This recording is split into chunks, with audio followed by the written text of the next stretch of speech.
बिस्मिल्लाहिर्रहमानिर्रहीम। अस्सलाम वालेकुम। आप देख रहे हैं न्यूज़ 360। मैं हूं आपका मेज़बान शहरियार सिद्दीकी। नाजरीन, कमसिन बच्ची के मुबैना अगवा केस रियासत बनाम ज़हीर अहमद और दीगर के हवाले से बात करेंगे।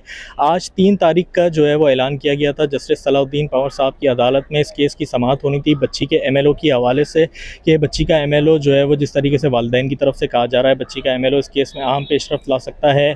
MLO के हवाले से 3 तारीख का ऐलान किया गया था, लेकिन जस्टिस सलाउद्दीन पंवर साहब की कुछ निजी मसरूफियात की वजह से आज जो है वो सिंध हाई कोर्ट नहीं पहुंच सके, जिसके बाद जो है ये केस जस्टिस इरशाद अली शाह साहब की अदालत में ट्रांसफ़र कर दिया गया है। अब जो है वो नई तारीख का ऐलान किया जाएगा। अब से कुछ देर में जो है वो इस केस के हवाले से नई तारीख का ऐलान किया जाएगा जस्टिस इरशाद अली शाह साहब की अदालत में, जिसके बाद हम आपको बताएंगे कि MLO के हवाले से जो है वो क्या नई तारीख का ऐलान किया गया है।